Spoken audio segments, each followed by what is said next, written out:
Hey, hello. Today we are going to learn about something called dilations. But before I get to dilations, I want to review what we already know. We already know that if we have two triangles and all their sides are proportional, then the two triangles are similar, meaning they have the same shape, meaning they all have the same angle. So, for example, if we're looking at, let's see if I can get my pen to work here. So for example, if we look at the first triangle, the big one on the left here, we see, okay, there's three sides. The biggest side is 15. Why is my pen not working?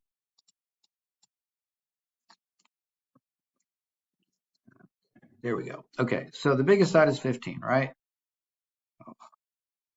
Okay, so the biggest side is 15 for the first triangle, and the big side over here is 5. So if I'm thinking what's the factor, I would say 15 over 5 is 3, right? Let's see if that holds. So second biggest side, 9. Second biggest side, 3. So 9 divided by 3 would also be 3. And then 6 divided by 2 for the smallest sides would also be 3. So in other words, they're proportional because if we divide corresponding sides of the big triangle by the small triangle, we keep getting the same factor of 3, scale factor. So we know that. These are what you call similar triangles. Now, another thing that we noticed is if you take something of this size and you expand it, it's going to keep the same shape, assuming you expand it proportionally. Let me give you an example. So if I take this triangle right here and I can copy it and paste it, right now it's the same size, right? But if I expand it and keep the same shape, it's got the same shape, right? But it's now bigger. This is a process that's called resizing it, or what we're going to learn about today is a process called dilations. Now you can either make it bigger or you can make it smaller. I could have, instead of making it bigger, I could have made it teeny weeny weeny small little teeny weeny triangle. There you go. That's probably, that doesn't even look like the same shape, does it? But yeah, I gotta go like this. Anyway, assume that I would have done it right. I didn't do it right with my mouse. But the point is you can make it bigger or smaller. Resizing is what a dilation is, to make it bigger or smaller. So let's start by going to page 8, which is where our lessons, or page 9, which is where our lesson starts today. Again, we're going to learn about dilations, and let's start with the definition first. So again, a dilation is to resize something. And it can be to make it bigger or smaller, but I think that's good enough. So let's use that as our definition right here. Definition. So let's please put that in our notes. Now, the next thing is, how do you describe dilations? Okay, let's look at this picture over here of this image. This image right here starts with a smaller one and it's expanded, but as expanded, it's kind of shooting out from some center point. And you can see it right here, the point. They call that the point of dilation. We'll get to that in a little bit. But the point is, speaking of points, that one thing you'll notice is if this thing is stretched out or resized and made bigger to this figure, every corresponding vertex on the new figure, if I draw a line from it through it, it ends up going out here. And if I do this one out here for the second point and the third point, etc., what you'll notice is they all come together and intersect at a point. We're going to learn that that is called the point of dilation. Okay, so we're going to look at an example of it. Okay, describing dilation. So here we have a figure on page 9, right? We can see there's a few things about it that you need to notice first. One is the notation. See how there you've got A and A prime? So just like we learned before, this is the pre-image. The pre-image doesn't have the apostrophes, but the image has apostrophes showing that it was resized from this. What happened with this dilation? How would we describe it? Well, it was, we're going to describe it like this. And basically, I guess, if I'm going to put that in my notes, I would say um, includes resizing from a point. Basically, that's it. You're gonna describe the resizing of it, how it got bigger or smaller. Um, Let me put this in there. Using a scale factor from a point or dilation point. Let's use it like, let's do it like that. I don't know why I'm underlining this here. There we go. I think this is a good general definition. You're resizing something using a scale factor from a dilation or starting point. Okay. You can see the pre-image here. You took this and it got bigger, but it kind of went that direction, right? Let's look at what happened over here. This little small one went that direction and became bigger over here, but the starting point is back behind them, right? Okay. So let's see. Let's see if we can figure out a few things about it. Let's see if we can figure out what the scale factor, how much bigger this is than this, the pre-image, and where did it start from if we were going to stretch it, right?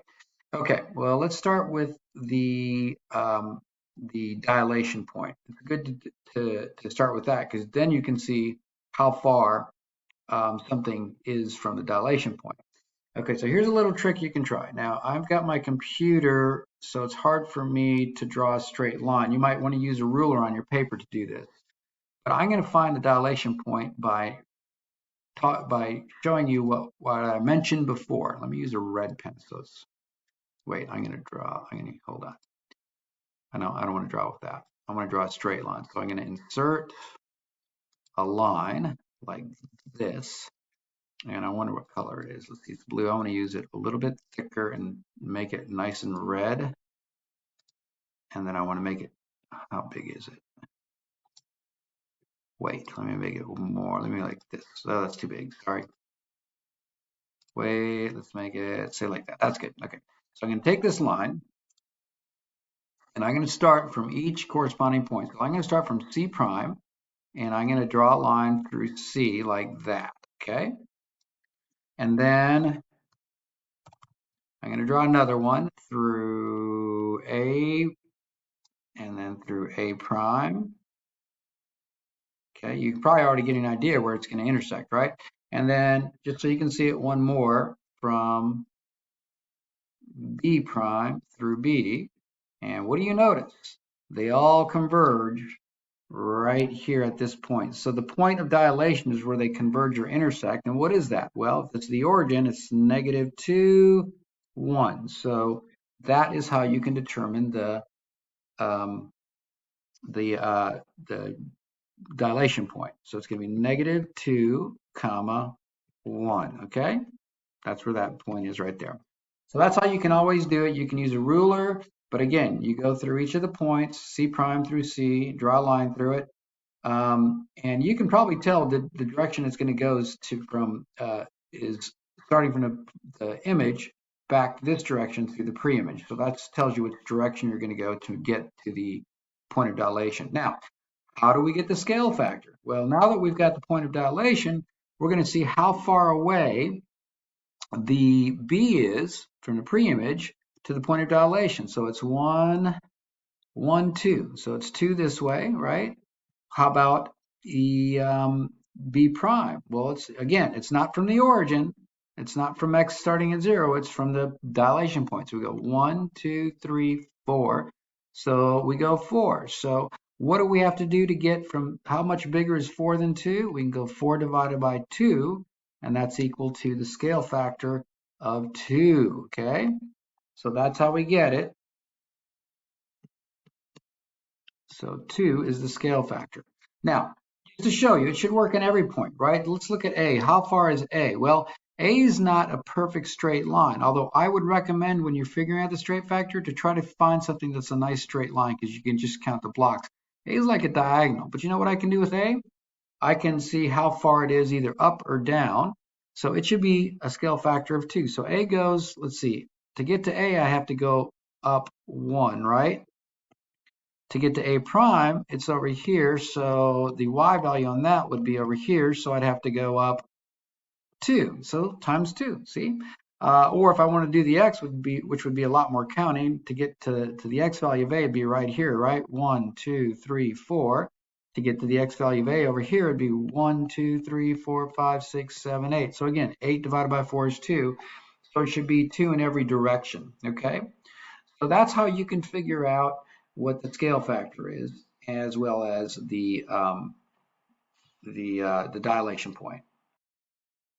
Okay, now I'm going to talk about a coordinate rule. We learned about coordinate rules before for translations. What do you do with the pre-image XY coordinate to get to the regular one? Well, we can do something like that here, but it's going to be, remember, it's going to be multiplication instead of addition like in a translation. The only thing is I've got to emphasize it only works when you start from the origin. That would be 0, 0 at the origin. Okay, this only works for the origin, so it's a very limited rule, but that's okay. We can learn it for this anyway. Basically, if the scale factor is k, it's basically just going to be x times k. So in this case up here, in this example, it would be 2x. Okay, that would be the new value of the x coordinate, and also y as well, so it would be yk. Okay, it's really kind of that simple. And is that what happened with the a? Well, a was no, we didn't do it at the origin, did we? Okay, so this is not a good example for this rule, but that's basically how it works if you're ever using one that starts from the origin. Origin only. Okay. So one more thing, I want to try to get this under 15 minutes. Let's look at this on the next page, on page 10. We'll look at it together. I want you to try to answer these questions before I go over it. So the first one is, it tells us this quadrilateral ABC. Oops, that's telling me I've got a limit. Time's up. Okay. So it's asking us if quadrilateral ABC was saying it was dilated to produce ABCD prime.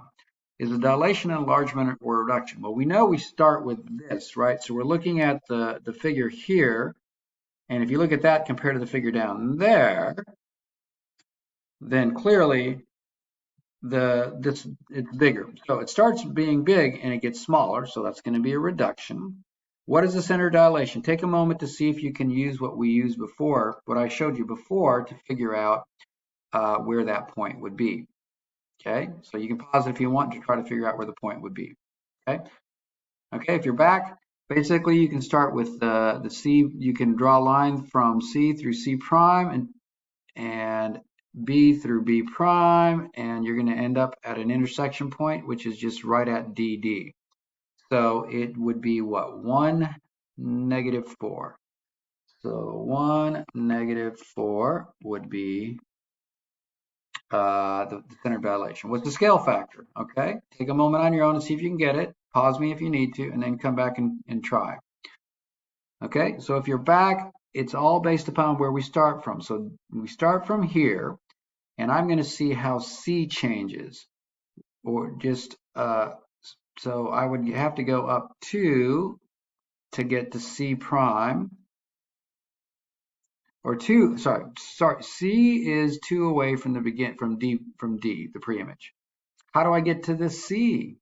How far away is that?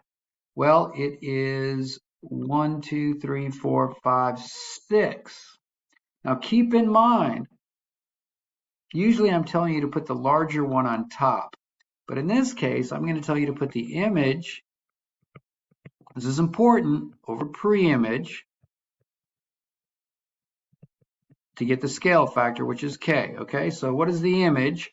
The image is the one after, that would be C prime. So it only took 2, that's only 2 away from the point of dilation, whereas the pre-image is 6. So in this case, it's 2 over 6, or 1/3. What does that tell us? It means we took the original one, the big one here, and we multiplied it by 1/3, or it's basically 1/3 of its original size.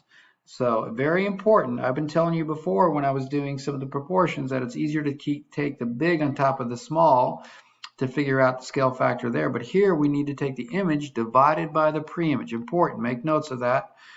And so there you go. So that's how that works. Okay, so I've got 30 seconds left, and I want to go to the next page, and I want to have you guys try number 2 on page 10, and then I'll show you the solution, but I don't want to rush to the explanation. So please, I'm going to make one more short video showing you how to do number 2. You can try it if you want before you watch the video, but make sure to watch the video, the second video today, so you can see how I do this.